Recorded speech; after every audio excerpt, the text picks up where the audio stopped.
So the Naga tribe is kind of broken right now. Let's talk about it. I'm gonna explain why, what the problem cards are, and how to play with Nagas as well. I gave you some tips because I've been grinding my ass off lately, and that's because I'm pushing for lobby legends as well. Right now I'm top 20 EU, so I put an ungodly amount of hours in this patch, and I'll share with you what I know so far. If you do want to catch this grind as well, you know, I do stream every day on Twitch, so go check that out. Now it's confirmed we're getting a patch in 2 days on Thursday, so then Nagas will be nerfed and things will change. I'll be making an update as well as soon as the patch goes live, so make sure you subscribe to the channel if you're new here. Now what I thought would be a cool idea to look at Nagas is just see my ratings of them before. So before Nagas were released and we got the tribe announced, at first I went over all of the cards and I gave my ideas and a rating of them, and I want to kind of look back on that and see how accurate I was or how wrong, then explain why each card is strong or weak right now and how to use it. First of all, we got the 5-drop Shell Collector. I gave this 5 points, and I think that's true. I think it's still the best 1-drop to get on turn 1 in the game. The 3-1 actually trades really well with a lot of cards, so you don't even take a lot of damage with this. Like if you have a pair on this on the board,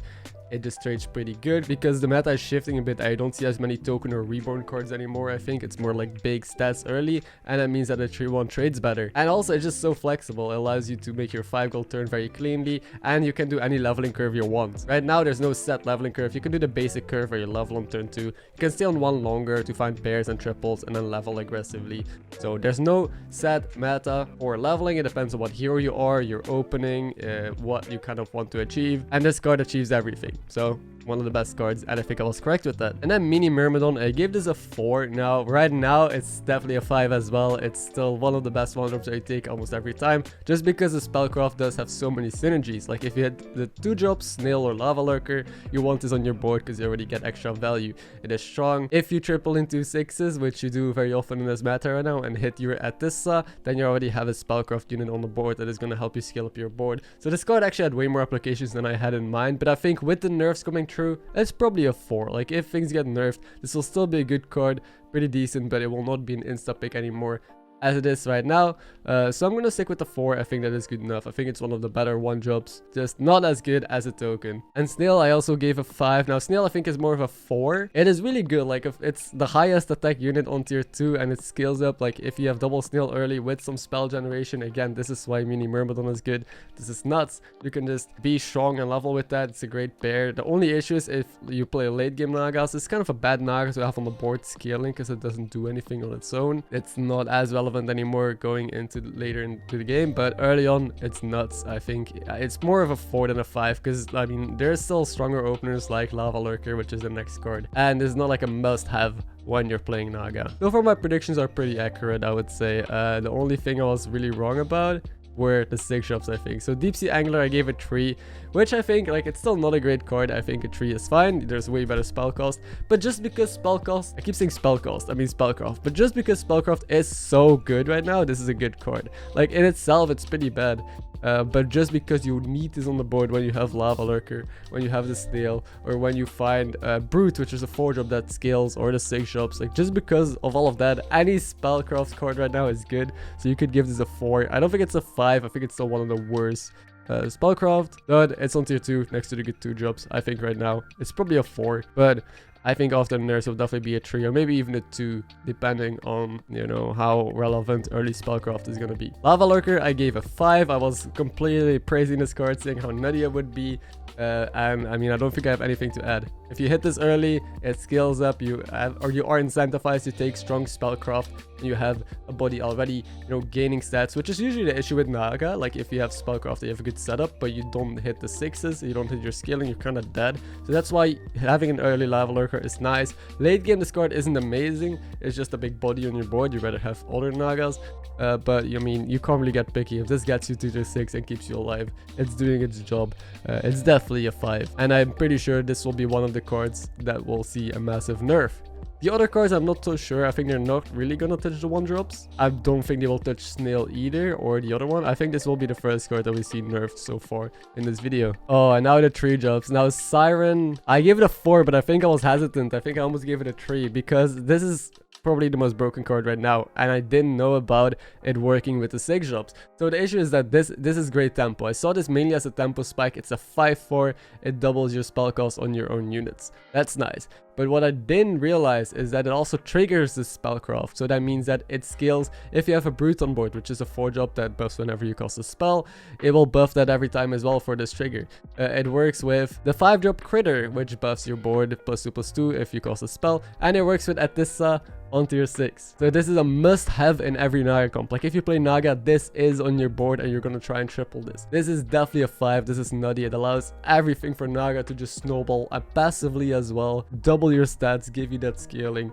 This card is definitely gonna see nerf as well. If this doesn't see a nerf, things are just gonna stay pretty toxic, I think. Yeah, so if you're playing Naga, just look for this card most of the time. And I definitely should have given it 5, but again, I wasn't aware of those interactions, and I think most people were not either, because the wording is kind of inconsistent. It's already confirmed that they are gonna change the wording on this card, so it actually is consistent with how it should work and how it does trigger some effects. Now, Shoal Commander, I gave a 4, which I think is fine. Like, it's just a card that is mainly good if you already have synergy, if you do have something to use your spellcraft for, or you have Siren that buffs this, or Lava Lurker. And if you are on tier 5 and you hit at this is one of the better spellcraft, just because it's like the most stats, but that's about it. It's just stats. I think a 4 is alright. It's accurate. It's not quite a 5. It's not as oppressive, I think, as other cards. It's not a 3. Like, this is still a pretty good card if you have a Naga lineup. On itself, it sucks. Like, this is a card you can't take if you're not playing full Naga, so it's not flexible at all. I think this was fine. Now the Avenge one, I thought this one was gonna be really bad, and now I was right. So I give it 2 points. I think I could even give it 1 point right now. I'm not even sure, but this never sees play because Naga don't have an Avenge setup. You play big bodies. You don't have Reborns or Death Rattles on your board. Everything is just a stat line. So just because of that, this card sees almost no play. And if you have an Avenge board, you don't really get good value of this anyway. Like, you get Spellcraft power. That's not economy. Like, I'd rather play a Witch Ring or a Doomsayer on tier 4 that gives me cards in hand that could triple as well. So the Spellcraft is not even that useful. It's just tempo for a turn that maybe allows you to level, but you have to play a shitty Avenge board for that. So this card, just as expected, is very awkward. You don't really want to play with this. Now Wave Rider, I paused on a funny face here. It's better. I gave it a 2. I think it's still one of the worst spellcrafts you have on the board. It's the lowest rated, but it's good. Like, it's still a really good card because it has spellcraft, because it works with you know, Atissa, and because it gives wind free. Like, it's more like a tech card. I've seen this just being played even with no spellcraft boards. If you just, you know, play this for a turn or 2 turns to give a cleave wind free, so your Hydra or your 4 Reaper attacks multiple times. That's like the main application. Other than that, you don't really care that much. There's way better spellcraft to put on your board if you're scaling, like the Divine Shield ones, like the stat ones, instead of +1/+1 and win free. But hey, it's a Naga spellcraft. I think a 2. You could probably give it a 3, honestly, just because of the amount of play that it sees right now. But I think after the nerfs, this card will get slightly worse. I think a 2 or maybe even a 1 is correct then. Like, if you're on tier 4 just rolling, you don't usually pick this up without a reason. It's not even that much tempo. And now Brute, I actually underestimated this card a lot. I gave it a 3 because I compared it to other 4-drops that passively scale stats, or like Salty Looter, for example. But the reason why this is better is because right now everyone goes with Naga because it wins every lobby, right? And you need to set up for it. But then if you miss on Atissa, you're kind of screwed because you have no scaling. Spellcraft is a spike. Now you kind of want to turn your Spellcraft early into scaling. That is why Lava Lurker is so good. That way you already level up a board a little bit with these Spellcrafts that you have right now sitting there just doing nothing. And Eventide Brood, it also works with Siren, so I didn't know about the Siren interaction. That makes this a lot better as well. With Cold Bores, it's really good, and with Barrel, if you have coins that you generate. So overall, it has a lot of synergies and just very flexible. And the fact that it just scales already with your Spellcraft and allows you to be strong at level to 6 for Atissa, and then it's just a big body on your board, that is why it's good. So if Nagas won't be as good, this thing will still be a 3. I think this rating was correct, not expecting Naga to be so dominant and just everyone having to set up for it. But the fact that everyone does set up for it, this just naturally slots really cleanly in your board. So I would say if you have a full spellcraft board, just take this. It's a lot of stats,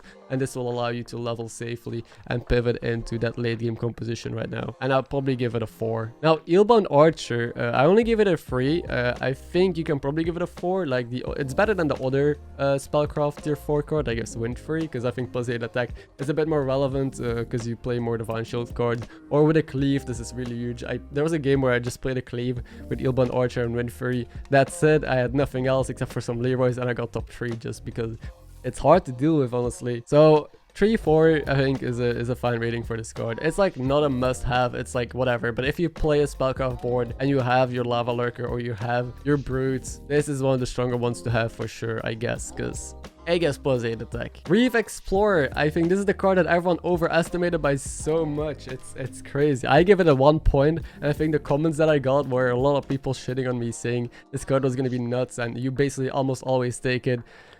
I don't see people always taking it. I think the 1 was correct. Like, this is a very situational card. I rarely take it, almost never, unless there's a specific card I'm looking for. Like, one game, I was looking for a module to put on my Amalgam. Then I took it. I got offered module, then it felt good. Or if you have a brand, you can take it because it's free. But that is it. This is not a meta breaker. This is not the card that people expected it to be. It's just a, like, okay flex neutral card on tier 4 that sometimes gives people different outs. Also, I guess it's worth noting that Menagerie just isn't in a good spot right now. It was in a decent spot at first, but now it's just full Naga. Everyone just high rolls Naga and nothing else can get first place. Because of that, this card probably sees less play. So maybe after the nerfs, this will go up to 2 points, but I don't see it being any better. Critter Wrangler is kind of in the same boat as the Brute. It's not a amazing card because the scaling of this compared to all of the other Naga stuff is not great, but it's just if you miss on your Atissa, your tier 6 scaling, then this card will just help you stabilize, right? Like, this will be your scaling for the mid game until you're able to high roll. So just like Eventide Brute, again, just play this on a board, use it for some scaling, use it to get a little bit bigger, level to 6, and then hit the good cards and go from there. So this is not really your comp if you have a composition purely scaling with Critter Wranglers. I'm sorry, but you're probably not gonna get first. Maybe you get like a top 3 or a second place if you get really lucky. But yeah, this is more of a transitional card, I would say. And for that, I think 3 points is alright. I think it is a decent card to hit early. It's not a must-have. There's a lot of, like, I rarely play this. It's situational, so I think I did a good job judging this one as well. And Corrupted Myrmidon is another one of those cards that people didn't believe me for. I gave it 1 point just because, again, it has no practical application. You need to skill this up still. It's just a 2-2 on your board. And if you skill it up or buff it with spell cost, sure, it doubles its stats. That's all it does. If you put your stats on the Divine Shield card instead, that's kind of double stats as well because the Divine Shield trades twice. So I mean, this is just kind of useless. It never sees play anyway. Like, at least in my ranks, I have to, I guess, specify that in different levels of, I guess, rating, people have different play styles that you can get away with different things. So a big body, I would assume, in like below 5k MMR probably is more valuable because people tech less, they play around it less. But I mean, I have never seen a board finish with this card. Maybe like once or twice in like the many hours I've played. And even in Lobby Legends, I think there was one board that played this just because Vol'jin had to make a big Myrmidon to survive. So yeah, this card is just bad. If you play Naga, you don't just buy this on a board and scale it up. It's better to have a spellcraft on the board because that will help you scale up as well. Triggers with the Siren, with the Atissa. So it just, every Naga is almost better than just having this. Now, Glow Skill, I think I was pretty wrong about. I gave it 3 points, but I definitely think it's a 5. Because it's just a targeted selfless. Now, I was expecting just a 4-6 down to get Divine Shield to something. It's like a targeted selfless is not that super insane, right? Like, just play a selfless, then you have a bumper as well. It's a random shield, but most of the time, most of your board is good anyway. But the thing is, you can scale this up. I didn't, again, expect Atissa boards to be good scaling. All of these ratings that I gave here is with the early game being good in mind and the late game being bad. I expected Naga late game to not be good, which was a big mistake for sure, but that just makes Glow Skill good because that means you definitely want this on the board. This is your taunt in your Naga board that you scale up, and this will give you a Divine Shield every turn. Plus, also, I've kind of like overlooked this, but if you have Siren on the board, the 3-drop, this will give a shield itself. So it's a big Divine Shield taunt that gives a shield to something else on the board. It's 2 shields. It's kind of already a golden selfless that you can target. So it's a lot better than I initially thought. So I definitely would give it a 5 here instead of the 3 that I rated it. So if you play Naga, Naga, take this card, I would say. And now Atissa, this was my biggest mistake yet. I gave this 3 points. This is just an overwhelming 5. This is the best card in the game right now, which I didn't expect because, again, like +4/+4 for playing a spell cost compared to like Caligos or compared to other cards, it doesn't seem as much. But the reason why this is good, again, is the interaction with Siren that I overlooked. Like the 3-drop working with this is really insane. Plus the fact that you have the Octo that we're gonna look at next. I keep calling it Octo, by the way, if you don't know what I'm talking about. The Octopus or Ergozoa. That triggering every turn, giving you more Nagas, and that also working with Siren, so giving you double discovers. It just snowballs way more than I anticipated. And the fact that Nagas have a good early setup, have good tempo. Yeah, I definitely didn't think far enough with this one. But yeah, definitely should have been a full 5. So if you play right now before the nerfs, all you need to do is just triple into 6s and try to hit. And if you miss, try and stabilize with a different comp. And here's Ergozoa. I gave this a 1. This is my biggest mistake yet. This is definitely a 5 as well. Because I was like, this is kind of like Genie. Genie is not that good right now. Discovering a single Naga every turn kind of sucks. And it's not even a Naga itself, so it doesn't scale. So again, when looking at this card, it doesn't seem that strong. But the reason why it's strong is because it does double trigger with Siren, which I did not expect to be such an impactful card. And one thing I kind of overlooked is the turn you play it, you already discover as well. So with Genie, you have to wait a turn to get value. This you play and you instantly get another Naga with Spellcraft, and that Spellcraft instantly triggers as well. So you get a lot of tempo already on the board and potential scaling if you have the Atissa lined up. And with Atissa, this on the board and Siren, you just generate so much more Spellcraft and so many more buffs that it snowballs too much. I think this card might see nerf. I think Atissa was also seeing nerfs because the combo is just too nuts. So that is kind of just how you play Naga right now. If you want to see a really good Naga game and kind of an example of what I explained today, click on the video that shows up on the screen right now. It's from the second channel and it's a pretty sick one. Thank you for watching. Hope you have a good day.